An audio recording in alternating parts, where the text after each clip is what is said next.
الحمد لله رب العالمين، الصلاة والسلام على سيد المرسلين محمد بن عبد الله الأمين وعلى آله وصحبه أجمعين، ما بعد. أعوذ بالله من الشيطان الرجيم، بسم الله الرحمن الرحيم. ولا تحزنوا ولا تهنوا ولا تحزنوا وأنتم الأعلون إن كنتم مؤمنين.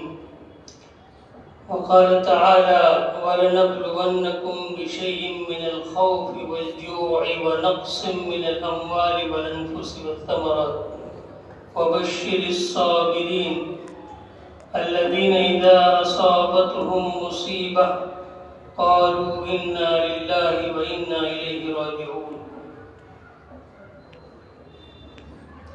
سبحانك لا علم لنا إلا ما علمتنا إنك أنت العليم الحكيم.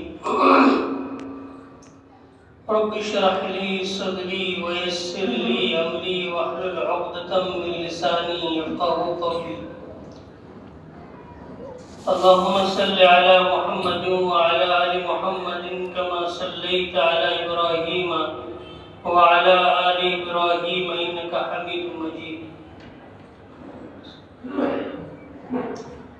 محترم بزرگ اور دوستو، اس وقت مسلمان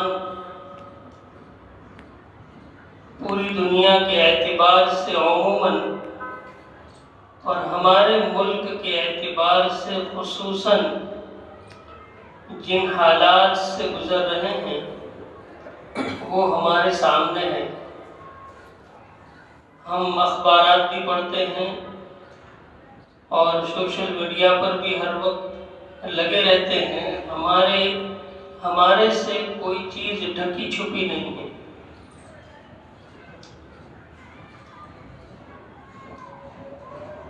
اللہ تبارک و تعالیٰ نے قرآن مجید میں ارشاد فرمایا: وَلَنَبْلُوَنَّكُمْ بِشَيْءٍ مِّنَ الْخَوْفِ وَالْجُوعِ وَنَقْصٍ مِّنَ الْأَمْوَالِ وَالْأَنفُسِ وَالثَّمَرَاتِ. یعنی جو کچھ ہو رہا ہے وہ بالکل اس آیت کے مطابق ہے. مسلمانوں کو مخاطب کر کے فرمایا جا رہا ہے: ہم تمہیں خوف کے ذریعے سے ضرور آزمائیں گے. تمہارے اندر خوف پیدا ہوگا، دشمن کا خوف، دشمن کے تکلیف پہنچانے کا خوف، موت کا خوف، حملہ کرنے کا خوف، الزامات میں پھنسائے جانے کا خوف. وَلَنَبْلُوَنَّكُمْ بِشَيْءٍ مِّنَ الْخَوْفِ، ہم تمہیں ضرور آزمائیں گے کسی قدر خوف سے، والجوع اور بھوک سے. انسان بے روزگار ہو جاتا ہے، انسان کا دھندا ٹھپ پڑ جاتا ہے، بزنس ماند پڑ جاتا ہے، اور بہت سی مرتبہ فاقے سے دوچار ہونا پڑتا ہے. بعض لوگوں کو ان حالات سے بھی گزرنا پڑتا ہے. پھر آگے فرمایا: وَنَقْصٍ مِّنَ الْأَمْوَالِ وَالْأَنفُسِ وَالثَّمَرَاتِ، اور جان اور مال کی کمی اور پھلوں کی کمی کے ذریعے سے ہم تم کو آزمائیں گے. یعنی تمہارے مال کو اللہ تعالیٰ کم کر دیں گے، دکان کو لوٹ لیا جائے گا، مال کو لوٹ لیا جائے گا، نقصان پہنچایا جائے گا، جلا دیا جائے گا، جانیں لے لی جائیں گی، پیداوار کم ہو جائے گی. یہ وہ سب حالات ہیں جن سے تمہیں گزرنا ہے. لیکن اس وقت تمہیں کیا کرنا ہے؟ وَبَشِّرِ الصَّابِرِينَ، اے نبی آپ صبر کرنے والوں کو خوشخبری سنائیے. یعنی گویا کہ ایسے موقع پر ہمیں صبر کا دامن مضبوطی سے پکڑنا ہے. صبر کا مطلب یہ نہیں ہے جیسا کہ ہمارے ذہنوں میں بیٹھا ہوا ہے کہ کوئی شخص ہمیں مار رہا ہے تو ہم اس کو برداشت کریں. ایک گال پر اگر وہ تماچا مارتا ہے دوسرا گال پیش کریں، یہ صبر کا مطلب یہ نہیں ہے. صبر کے معنی ہوتے ہیں جمنا. صبر کے معنی ہوتا ہے جو تکلیف آئی ہے اس تکلیف پر جزع فضع نہ کرنا، رونا چلانا نہیں، بلکہ یہ سمجھنا کہ یہ اللہ تبارک و تعالیٰ کی طرف سے ہے، اور اس کو دور کرنے کے لیے جو تدبیر، جو کوشش، جو اسباب، جو وسائل ہم اختیار کر سکتے ہیں انہیں اختیار کرنا. اللہ تعالیٰ نے، شریعت مطہرہ نے، بلکہ ہمارے ملک کے قانون نے ہمیں اپنے دفاع اور اپنے ڈیفینس کا بھی اختیار کیا.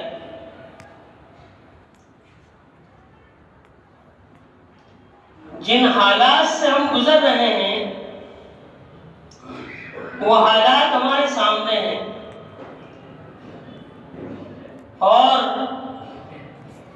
مزید اس میں ظلم اور ستم یہ ہے کہ جو لوگ مظلوم ہیں، جن کے ساتھ زیادتیاں کی جاتی ہے، انہی کو مجرم بنا کر پیش کیا جاتا ہے، انہی کو جیل میں ڈالا جاتا ہے، انہی کو جو ہے ملک کا غدار قرار دیا جاتا ہے. یہ حالات ہمارے سامنے ہیں. لیکن ہمیں ایک بات یاد رکھنی چاہیے کہ حق ہمیشہ غالب آتا ہے اور باطل ہمیشہ مٹنے والا ہے. قل جاء الحق وزهق الباطل ان الباطل كان زهوقا. کیا کوئی تصور کر سکتا ہے اللہ کے نبی صلی اللہ علیہ وسلم مکی زندگی میں جن حالات سے دوچار ہوئے، کوئی تصور کر سکتا ہے کہ ایک شخص ایک دعوت کو لے کر اٹھا، اس دین حق کی دعوت اور تبلیغ کو لے کر اٹھا، کیا کوئی تصور اس وقت کر سکتا تھا کہ یہ دین کروڑوں انسانوں تک پہنچے گا اور کروڑوں اربوں لوگ جو ہے اس کو ماننے والے ہوں گے، اور دنیا کا کوئی ملک ایسا نہیں ہوگا جہاں پر اس کے ماننے والے موجود نہ ہوں؟ کیسے حالات تھے؟ ان حالات کا ہم صرف تصور ہی کر سکتے ہیں، اور صرف غیر نہیں، اپنے بھی بیگانہ ہو گئے، اپنے بھی دشمن بن گئے تھے. اللہ کے نبی صلی اللہ علیہ وسلم کو اور آپ کے ساتھیوں کو کیسے کیسے حالات سے گزرنا پڑا. آپ صلی اللہ علیہ وسلم کو کیا کچھ نہیں کہا گیا. آپ کو ساحر اور جادوگر کہا گیا، آپ کو کاہن اور جوتشی کہا گیا، آپ کو پاگل کہا گیا، آپ کو مجنون کہا گیا. اور جب حالات حد سے زیادہ نازک ہو گئے تو اللہ تبارک و تعالیٰ نے آپ کو ہجرت کی اجازت دی، اور جب آپ کی ہجرت کی اطلاع ملی قریش مکہ کو تو آپ کے سر کی قیمت 100 اونٹ لگائی گئی. اونٹ عربوں میں بڑا قیمتی سمجھا جاتا تھا. کہا کہ جو محمد صلی اللہ علیہ وسلم کو پکڑ کر لائے گا زندہ یا مردہ اس کو 100 اونٹ دیے جائے. اور ان حالات میں آپ وہاں سے نکلتے ہیں اور غار ثور میں قیام فرماتے ہیں، اور دشمن ڈھونڈتا ہوا غار ثور کے دہانے پر پہنچ جاتا ہے. حضرت ابو صدیق رضی اللہ تعالیٰ عنہ گھبرا جاتے ہیں اور فرماتے ہیں کہ اللہ کے رسول، دشمن قریب آ چکا ہے، اتنا قریب آ چکا تھا کہ اگر وہ اپنے پیروں کی طرف، نیچے کی طرف دیکھ لے تو نظر پڑ سکتی تھی. ایسے موقع پر اللہ کے نبی صلی اللہ علیہ وسلم نے جس یقین کے ساتھ اور جس توکل کے ساتھ حضرت ابو صدیق رضی اللہ تعالیٰ عنہ سے فرمایا تھا، ما ظنک باثنین اللہ ثالثہما، تیرا کیا گمان ہے ان دو لوگوں کے بارے میں جس کا تیسرا خدا ہے.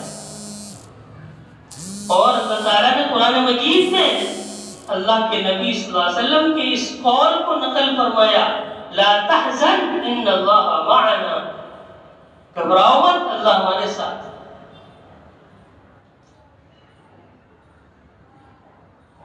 تو یہ حالات جو ہیں وہ اللہ تبارک و تعالیٰ کی طرف سے ہیں، اور اس پر ہمارے لیے جمنا، صبر کرنا، اس کا سامنا کرنا اور اس کے لیے تدبیر کرنا یہ ہمارے اوپر ضروری ہے۔ لیکن اس کے لیے سب سے پہلے ضروری یہ ہے کہ جس دین حق کو لے کر اللہ کے نبی صلی اللہ علیہ وسلم تشریف لائے، اور جس دین کے کامل اور مکمل ہونے کی خوشخبری، کامل اور مکمل ہونے کا اعلان قرآن مجید میں کیا گیا ہے، اور جس دین کو قیامت تک آنے والے انسانوں کی فلاح اور بہبودی کا ذریعہ قرار دیا گیا، اس دین کو ہم اپنے اوپر لاگو کریں۔ آج ہمارا جو حال ہے عملی اعتبار سے وہ ہمارے سامنے ہے۔ کوئی تہوار غیروں کا، کوئی فنکشن غیروں کا ایسا نہیں ہوتا کہ جس میں ہماری یا ہمارے بچوں کی عملی شرکت نہ ہو۔ تو اصل چیز یہ ہے کہ جس دین کو ہم نے اختیار کیا ہے، جس دین کا ہم نے کلمہ پڑھا ہے، اور جس دین کو ہم نے اپنے سے جس کا تعلق جوڑا ہے، اس دین کو ہم اپنے اوپر لاگو کریں۔ صحابہ اکرام رضوان اللہ تعالی علیہم اجمعین ایک معمولی تعداد تھی، لیکن انہوں نے اپنے کو اس دین سے مضبوط کیا، انہوں نے اس دین کو اپنی زندگی میں وہ لائے، تو نتیجہ یہ ہوا کہ وہ جہاں جاتے تھے میدان ان کے ہاتھ میں رہتا۔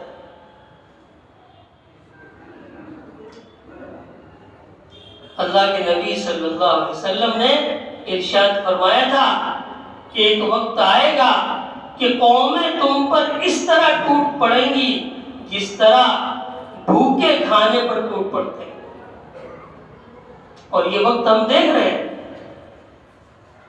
چاروں طرف اسلامی ممالک اور بیچ میں کچھ نہتے لوگ ہیں، ان پر دشمن ٹوٹ پڑا ہے، جب جہاں چاہتا ہے اس طرح حملے کرتا ہے، لیکن کسی کو چو کرنے کی بھی گنجائش نہیں کسی کو۔ فرمایا کہ ایک وقت ایسا آئے گا کہ قومیں تم پر اس طرح ٹوٹ پڑیں گی جس طرح بھوکا کھانے پر ٹوٹ پڑتا ہے۔ صحابہ نے پوچھا یا رسول اللہ کیا اس وقت ہم کم لوگ ہوں گے؟ من قلت یا رسول اللہ، کیا کمی کی وجہ سے ایسا ہوگا؟ کہ نہیں، تعداد میں تو تم بہت ہوگے، لیکن فرمایا غصہ ان کا غصہ السیل، کہ تم ایسے ہوگے جیسے سیلاب کا جھاگ ہوتا ہے، جھاگ کی کوئی حیثیت نہیں۔ جب سیلاب آتا ہے تو اوپر فین آتے ہیں، فین، یہ جھاگ جو ہے نا اس کی کوئی حیثیت نہیں ہوتی ہے، بس تمہاری حیثیت ایسی ہے۔ اور ایسا کیوں ہوگا؟ تو فرمایا کہ دو چیزیں تمہارے اندر وہن پیدا ہوگا۔ کہ وہن کیا چیز ہے؟ تو فرمایا دنیا کی محبت اور موت کا ڈر، موت کی ناپسندیدگی، تم موت سے دور بھاگ رہے ہو، دنیا کی محبت تمہارے اندر آ گئی ہو۔ آج ہم حالات سے دوچار ہیں، ان حالات سے نکلنے کا ایک ہی طریقہ ہے کہ ہم اپنے آپ کو عملی طور پر اسلام سے وابستہ کریں، ہمارا ہر عمل اسلامی ہو۔ ابھی اس وقت صورتحال یہ ہے کہ ایک بہت بڑی تعداد تو ہماری وہ ہے جو اس فرائض سے بھی غافل ہے۔ آپ سروے کر لیں، جائزہ لے لیں کہ ہماری جو آبادی ہے محلے کی اور محلے کی مسجد کے نمازیوں کی جو تعداد ہے وہ دیکھ لیں، آپ کو 50% سے بھی کم جو ہے وہ نمازیوں کی تعداد ملے، اور فجر میں یہ تعداد اور بھی کم ہو جاتی ہے۔ اور یہی حال ہمارے روزوں کا ہے۔ رمضان المبارک میں آپ دیکھ لیجیے چل کر ہمارے نوجوانوں کا کیا حال ہوتا ہے؟ اور یہی حال زکوٰۃ کا ہے۔ اگر اللہ تبارک و تعالیٰ نے زکوٰۃ کا جو حکم دیا ہے اس پر صحیح طور پر عمل کیا جائے اور صحیح طریقے سے حساب لگا کر زکوٰۃ ادا کی جائے تو غربت کم سے کم مسلمانوں کے درمیان سے ختم ہو جائے۔ آج نتیجہ یہ ہے کہ ہمارے بہت سے گھرانے ایسے ہیں، ہم اپنے پڑوس میں اگر جائزہ لیں گہرائی سے تو بہت سے ایسے آپ کو گھرانے مل جائیں گے کہ جن کے پاس اگر دوپہر کا کھانا ہے تو شام کا نہیں، آج کا ہے تو کل کا نہیں ہے۔ اگر کسی وجہ سے کام نہ ملا، کسی وجہ سے کام پر نہیں جا سکے تو اس دن ان کو قرض لینا پڑتا ہے۔ یہ تو حال ہمارے فرائض کا ہے، اور جو لوگ فرائض کے کسی حد تک عامل ہیں فرائض پر اور نماز روزہ کر لیتے ہیں، اگر ان کا جائزہ لیا جائے تو دوسری چیزوں میں عبادات کی حد تک ٹھیک ہے، لیکن معاملات میں، معاشرت میں ہم بہت پیچھے ہیں۔ مسجد کی حد تک تو ہم مسلمان رہتے ہیں، لیکن جب ہم مسجد سے باہر نکلتے ہیں تو ہم اسلام کو ایک طرف رکھتے ہیں۔ ہمارا کاروبار اسلامی نہیں ہوتا، ہمارا کاروبار اسی طرز پہ ہوتا ہے جس طرز پہ لوگ غیر لوگ کرتے ہیں۔ اس میں جھوٹ بھی ہے، اس میں اپنے مال کے عیب کو چھپانا بھی ہے، اس میں دھوکہ بھی ہے، اس میں دو نمبری بھی ہے، اس میں انسان کو دھوکہ دینا ہے، اور دھوکے کی جتنی شکلیں ہو سکتی ہیں وہ ساری شکلیں ہمارے یہاں پائی جاتی ہیں۔ حالانکہ حدیث پاک میں آیا من غشنا فلیس منا، جس نے ہم میں سے کسی کو دھوکہ دیا وہ ہم میں سے نہیں ہے، وہ ہمارے طریقے پر نہیں ہے، اس کا یہ عمل اسلامی عمل نہیں ہے۔ یہ ہمارے معاملات ہیں، ہم کسی سے وعدہ کرتے ہیں، وعدہ پورا نہیں۔ سودی کاروبار حرام ہے، قرآن مجید میں سودی کاروبار کرنے والے کے بارے میں یوں فرمایا کہ وہ اللہ اور اس کے رسول کے ساتھ اعلان جنگ کر رہا، لیکن ہمارا بہت بڑا طبقہ جو ہے وہ اس میں ملوث ہے، اور وہ خود بھی حرام کھا رہا ہے اور اپنے بال بچوں کو بھی حرام کھلا۔ یہی حال ہماری معاشرت کا ہے، ہماری شادی بیاہ، ہماری تقریبات، ہمارا رہن سہن، ہمارا پڑوسیوں کے ساتھ سلوک، ہمارا محلے والوں کے ساتھ سلوک، ہمارے اخلاق، ہماری بات چیت کرنے کا طریقہ، غرض کے جتنے پہلو ہیں، عبادات کی لائن سے ہوں، معاملات کی لائن سے ہوں، معاشرت کی لائن سے ہوں، اخلاق کی لائن سے ہوں، ہمارے اندر حد درجہ کمزوری ہے۔ اسلام جو پوری دنیا میں پھیلا ہے تو تلوار کی بنیاد پر نہیں، اخلاق کی بنیاد پر پھیلا۔ کئی ایسے ممالک کا تذکرہ تاریخ میں ملتا ہے کہ جہاں پر کوئی فوج نہیں گئی، کوئی لشکر کشی نہیں ہوئی، تاجر گئے اور ان تاجروں کے ذریعے سے اسلام پھیلا، اور ان تاجروں کے اخلاق کو دیکھ کر بادشاہوں نے اسلام قبول کیا، نتیجہ یہ ہوا کہ پورا ملک مسلمان۔ تو میرے محترم بزرگوں اور دوستو، حالات ہمارے سامنے ہیں، ان حالات کا ایک ہی علاج ہے کہ ہم اپنے آپ کو پوری طرح اسلام میں داخل کریں۔ اللہ تعالیٰ قرآن مجید میں فرماتے ہیں یا ایھا الذین آمنوا ادخلوا فی السلم کافہ، ایمان والو اسلام میں پوری طرح داخل ہو جاؤ۔ اس لیے ہمیں چاہیے کہ ہم اپنی عملی زندگی کو ٹھیک کریں، جہاں عبادات کا ہم اہتمام کرتے ہیں وہاں معاملات، معاشرت اور اخلاقی زندگی، اسلامی جو زندگی ہے اخلاقی، وہ ہم اپنے اندر پیدا کریں۔ اللہ تبارک و تعالیٰ عمل کرنے کی توفیق دے۔